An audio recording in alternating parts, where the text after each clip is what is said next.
আসসালামু আলাইকুম বন্ধুরা, তোমরা সবাই কেমন আছো? আজকে আমি তোমাদের সাথে আমার সবজি বাগানের ভিডিও শেয়ার করব। সকাল সকাল উঠেই দেখি আমাদের উঠানে বড়ই পাতা পড়ে একদম ভরে গেছে। তো আমার সকালে প্রথম কাজই হচ্ছে উঠান ঝাড়ু দেওয়া। দেখো আমাদের গাছের বড়ইগুলো এত পরিমাণ টক যে কেউ খেতে চায় না, উঠান ভর্তি হয়ে পড়ে থাকে। এই বড়ইগুলো গাছ থেকে পড়লেই মাটিতে পড়ে নষ্ট হয়ে যায়। আমাদের একই গাছে কিন্তু 3 ধরনের বড়ই আছে, একটা হলো টক বড়ই আর দুইটা মিষ্টি বড়ইয়ের জাত। অনেকে আমাদের কাছ থেকে টক বড়ইগুলো কিনে নিয়ে যায়। তো আমাদের বাড়িতে আমি ছাড়া আর কেউই টক বড়ই পছন্দ করে না। এই বাড়িতে একমাত্র আমি টক বড়ই খাই। আমার একটা ছোট্ট টব আছে, সেখানে আমি পাকা করলার বিচি ফেলেছিলাম। তো দেখো কত সুন্দর চারা হয়ে আছে। এই চারাগুলো আমি পরবর্তীতে আমার সবজি বাগানে নিয়ে যাব। তো আমি গোবর নিয়ে আমাদের সবজি বাগানে চলে যাচ্ছি। আমার ছোট ছোট কিছু চারা আছে, সেখানে গোবর দিতে হবে। আমাদের গরুর গোবর ছাড়া আমরা গাছে কিছুই ব্যবহার করি না। গোবরগুলো যখন শুকিয়ে যায় তখন সেটা আমরা গাছে ব্যবহার করি। বাগান করা কিন্তু একটা শখের জিনিস। আমি আর আমার হাজবেন্ড মিলে এবার শখ করেই কয়েকটা গাছ লাগিয়েছি।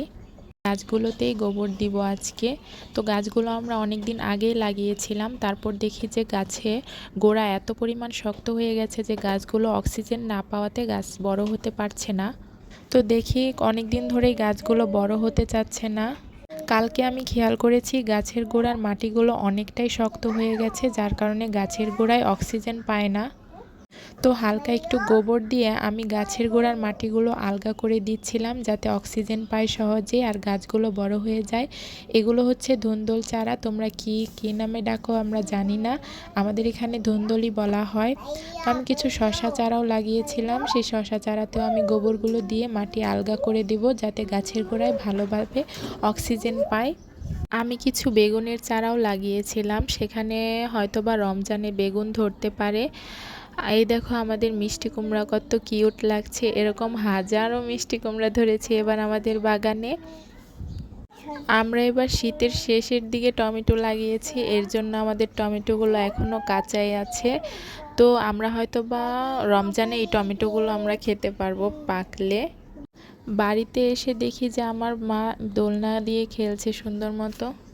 প্রতিদিন বিকেলে আমার হাজবেন্ডকে নাস্তা বানিয়ে দিতে হয়। তো আজকে আমি রাগ করে বলেছিলাম তোমাকে আজকে আমি নাস্তা বানিয়ে দিতে পারবো না।